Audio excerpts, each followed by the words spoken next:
नमस्कार दोस्तों, स्वागत है आपके अपने YouTube चैनल ज्ञानदीप क्लासेस में।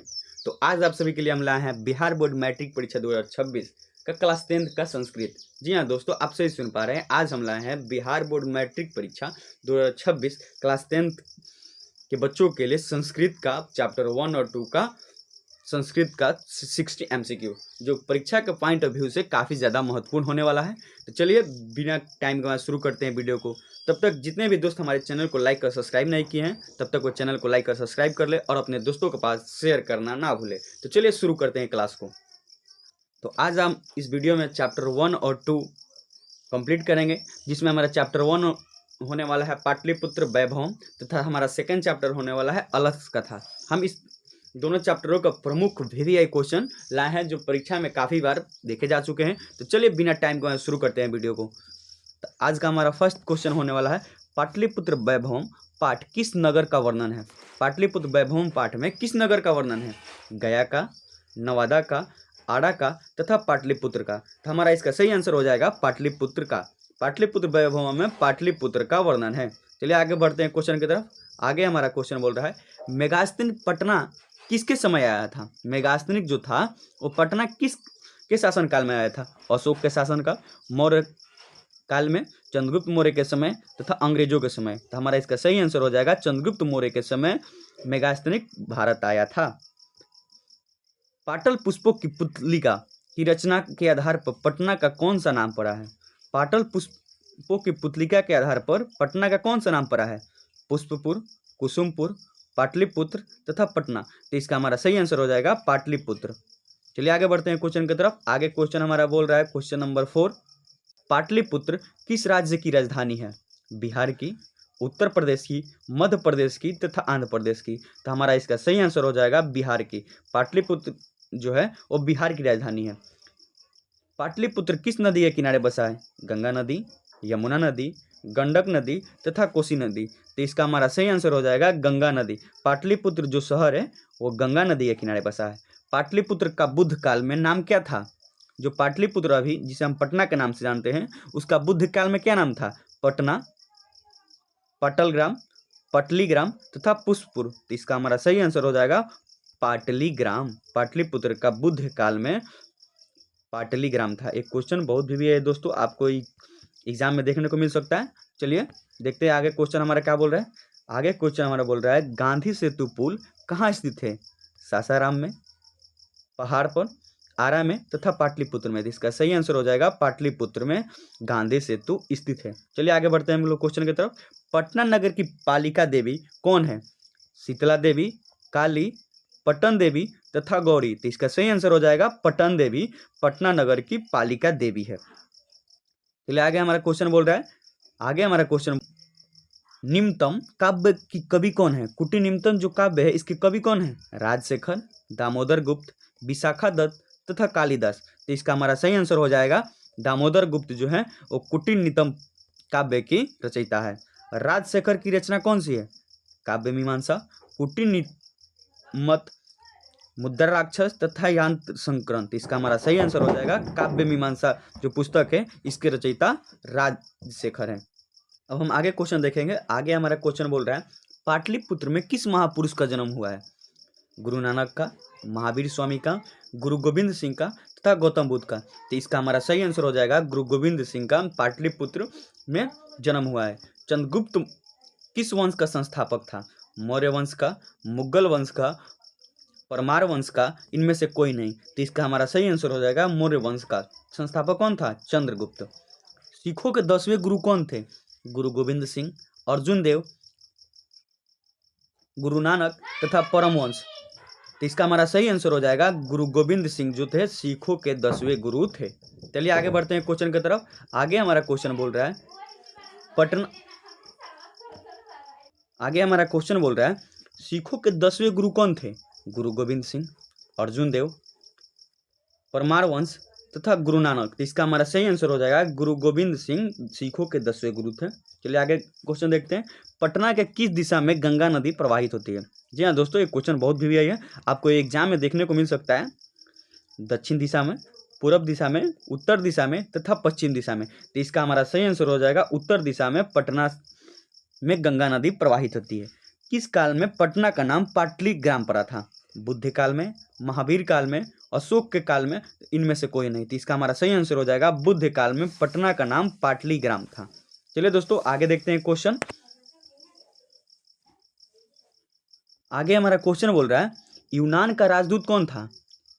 फाहियान, ह्वेनसांग, मेगास्थनीज, ईद सिंह। तो इसका हमारा सही आंसर हो जाएगा मेगास्थनीज। आपको इस क्वेश्चन को ध्यान में रखना है। क्वेश्चन बहुत बार एग्जाम में देखने को मिल चुका है, जैसे कि देखिए एनुअल एग्जाम 2018 में भी ये क्वेश्चन पूछा गया था। इस बार भी आपके एग्जाम में पूछा जा सकता है। चलिए आगे बढ़ते हैं क्वेश्चन की तरफ। महावीर मंदिर कहाँ स्थित है? गया में, बक्सर में, पटना में और आरा में। तो इसका हमारा सही आंसर हो जाएगा पटना में महावीर मंदिर स्थित है। किस काल में पटना का नाम प्रसिद्ध हुआ? प्राचीन काल में, मध्यकाल में, आधुनिक काल में, इनमें से कोई नहीं। तो इसका हमारा सही आंसर हो जाएगा मध्यकाल में पटना का नाम बहुत ही ज़्यादा प्रसिद्ध हुआ। चलिए आगे बढ़ते हैं क्वेश्चन की तरफ। क्वेश्चन हमारा बोल रहा है पटना जो शब्द है किस शब्द से उत्पत्ति हुई है? पतनाथ, पतनाथ तथा पतन तथा पश्चिम से। इसका हमारा सही आंसर हो जाएगा पतन से पटना शब्द की उत्पत्ति हुई है। क्वेश्चन नंबर 20 बोल रहा है गोलघर कहाँ स्थित है? पटना में। इसका सही आंसर हो जाएगा पटना में। चलिए आगे बढ़ते हैं क्वेश्चन की तरफ। क्वेश्चन नंबर 21 हमारा बोल रहा है पटना का इतिहास कितना वर्ष पुराना है? 2500 वर्ष, 2000 वर्ष, 1500 वर्ष तथा 1000 वर्ष। तो इसका हमारा सही आंसर हो जाएगा पटना का इतिहास 2500 वर्ष पुराना है। क्वेश्चन नंबर 22 बोल रहा है हमारा एशिया महादेश का सबसे बड़ा सेतु कौन सा है? अजय सेतु, विनय सेतु, गांधी सेतु तथा जवाहर सेतु। तो इसका हमारा सही आंसर हो जाएगा गांधी सेतु। गांधी सेतु जो है अपना पटना में स्थित है, ये एशिया का सबसे बड़ा सेतु है। चलिए आगे देखते हैं। क्वेश्चन नंबर 23 बोल रहा है हमारा कौशाम्बी महोत्सव कहाँ मनाया जाता है? वैशाली में, गया में, पाटलिपुत्र में, मुजफ्फरनगर में। तो इसका हमारा सही आंसर हो जाएगा पाटलिपुत्र में कौशाम्बी महोत्सव मनाया जाता है। जी हाँ दोस्तों, ये क्वेश्चन बहुत भी है, आपको एग्जाम में देखने को मिल सकता है। पटना में कौशाम्बी महोत्सव कब मनाया जाता है? गुप्त काल में मनाया जाता था, मुगल वंश के काल में मनाया जाता था, अशोक के समय तथा अंग्रेजों के समय। तो इसका हमारा सही आंसर हो जाएगा गुप्त काल में पटना में कौशाम्बी महोत्सव मनाया जाता था। ये क्वेश्चन देखिए कितने भी है जो 2018 के एनुअल एग्जाम में पूछा गया है। चलिए देखते हैं आगे क्वेश्चन हमारा क्या बोल रहा है। क्वेश्चन नंबर 25 हमारा बोल रहा है कौशाम्बी महोत्सव किस ऋतु में मनाया जाता है? कौशाम्बी महोत्सव जो था जो गुप्त काल में मनाया जाता था वो किस ऋतु में मनाया जाता था? बसंत ऋतु में, वर्षा ऋतु में, ग्रीष्म ऋतु में तथा शरद ऋतु में। तो इसका हमारा सही आंसर हो जाएगा शरद ऋतु में कौशाम्बी महोत्सव गुप्त काल में मनाया जाता था। क्वेश्चन नंबर 26 बोल रहा है पाटलिपुत्र पटना के नाम से कब प्रसिद्ध हुआ? मुगल काल वंश में, गुप्त काल वंश में, मध्यकाल में, अंग्रेजों के शासनकाल में। तो इसका हमारा सही आंसर हो जाएगा मध्यकाल में पाटलिपुत्र पटना के नाम से प्रसिद्ध हुआ। एक देखिए क्वेश्चन 2018 के एनुअल एग्जाम में पूछा गया है, इसको आप ध्यान में रखिएगा। किसके शासनकाल में पाटलिपुत्र की शोभा तथा रक्षा व्यवस्था उत्कृष्ट थी? के शासनकाल में, मतलब वो कौन सा शासक था जिसके शासनकाल में पाटलिपुत्र की शोभा तथा रक्षा व्यवस्था बहुत ही उत्कृष्ट थी? अशोक के शासनकाल में, चंद्रगुप्त के शासनकाल में, बुद्ध के शासनकाल में तथा समुद्र के शासनकाल में। तो इसका हमारा सही आंसर हो जाएगा चंद्रगुप्त मौर्य के शासनकाल में पाटलिपुत्र का शोभा व्यवस्था और रक्षा व्यवस्था बहुत ही उत्कृष्ट थी।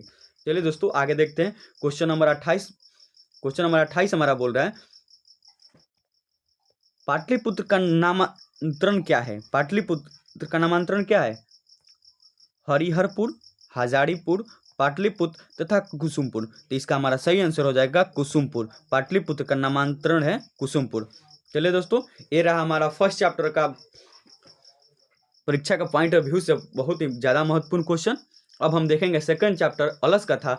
इसका भी क्वेश्चन आपको एग्जाम में देखने को मिलेगा, तो हम इसको भी कंप्लीट करेंगे। तब तक जितने भी दोस्त हमारे चैनल को लाइक और सब्सक्राइब नहीं किए हैं, तब तक वो चैनल को लाइक और सब्सक्राइब कर ले और अपने दोस्तों के पास शेयर करना ना भूले। चलिए अब हम देखेंगे क्लास 2 अलस कथा। चलिए देखते हैं इसका क्वेश्चन। अलस कथा के रचयिता कौन है? कालिदास, विद्यापति, विष्णु शर्मा तथा नारायण पंडित। तो इसका हमारा सही आंसर हो जाएगा विद्यापति अलस कथा का रचयिता है। अलस कथा पाठ कहाँ से संकलित है? अग्नि पुराण से, पुष्प पुराण से, रामायण से, महाभारत से। तो इसका हमारा सही आंसर हो जाएगा परीक्षा से अलस परीक्षा कथा जो है वो संकलित है। एक क्वेश्चन देखिए 2018 के एनुअल एग्जाम में पूछा गया है, इसको आप ध्यान में रखिएगा। ये भी क्वेश्चन जो है परीक्षा का पॉइंट ऑफ व्यू से बहुत ही ज़्यादा महत्वपूर्ण है। ये भी देखिए 2018 के एनुअल एग्जाम में पूछा जा चुका है। चलिए आगे बढ़ते हैं हम लोग।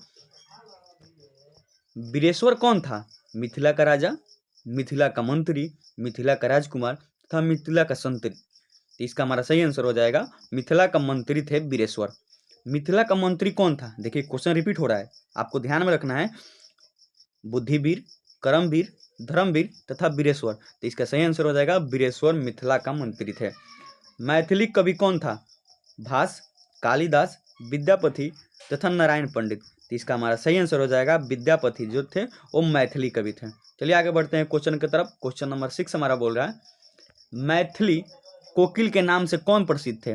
विद्यापति, नारायण पंडित, कालिदास तथा देवव्यास। तो इसका हमारा सही आंसर हो जाएगा विद्यापति जो थे मैथिली कोकिल के नाम से प्रसिद्ध थे। आलसियों को कौन अन्न और वस्त्र देता था? आलसी जो थे वो उन लोगों को कौन खाना और वस्त्र देता था पहनने के लिए? बुद्धिवीर, कर्मवीर, धर्मवीर तथा वीरेश्वर। तो इसका सही आंसर हो जाएगा वीरेश्वर जो थे आलसियों को अन्न और वस्त्र देते थे।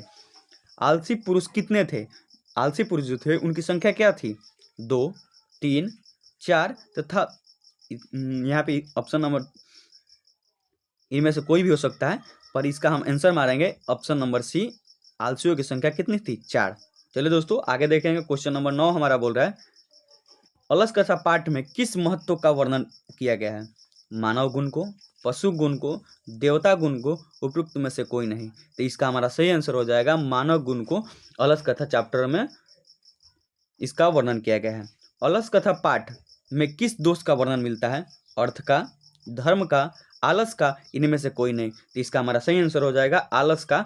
अलस कथा चैप्टर में, अलस कथा पाठ में आलस दोष का वर्णन मिलता है। चलिए दोस्तों आगे हम लोग देखेंगे क्वेश्चन नंबर 11।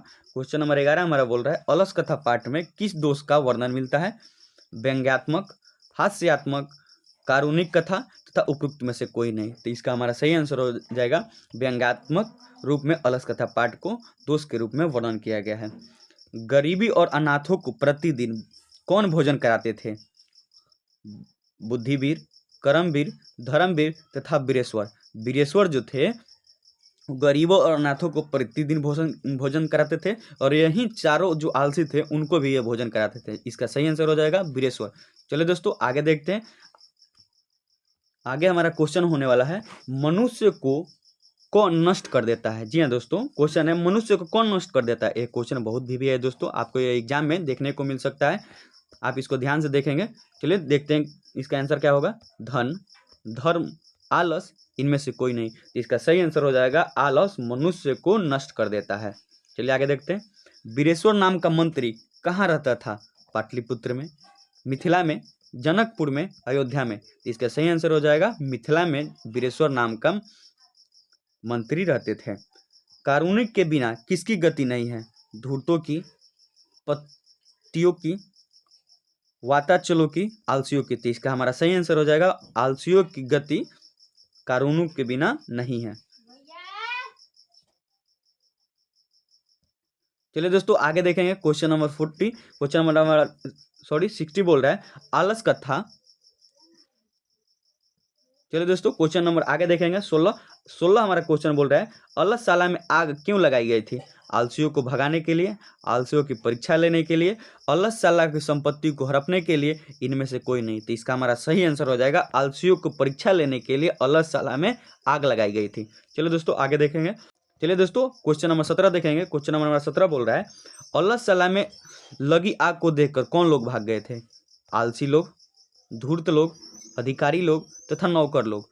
तो इसका हमारा सही आंसर हो जाएगा धूर्त लोग जो थे अलसशाला में जब आग लगी तो वो भाग गए थे और आलसी लोगों ने वहीं रह गए थे। अलसशाला में आग लगने पर कितने लोग नहीं भागे थे? 4 व्यक्ति, जो 4 आलसी थे वो नहीं भागे थे अलसशाला में आग लगने पर भी। चलो दोस्तों आगे देखते हैं हम लोग। आगे हमारा क्वेश्चन बोल रहा है भीषण भूख लगने पर भी कौन कुछ नहीं कर पाता है?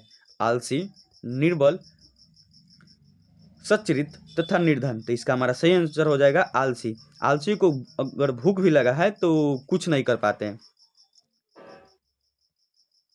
तो दोस्तों ये रहा हमारा चैप्टर 1 और 2 संस्कृत का, जो परीक्षा के पॉइंट ऑफ व्यू से काफ़ी ज़्यादा महत्वपूर्ण है। इसको आप ध्यान में रखिएगा। ऐसे ही तमाम वीडियो को पाने के लिए हमारे चैनल को लाइक और सब्सक्राइब करें। अगर आपको वीडियो अच्छी लगे तो अपना राय कमेंट बॉक्स में ज़रूर दें और अपने दोस्तों को शेयर करना ना भूलें।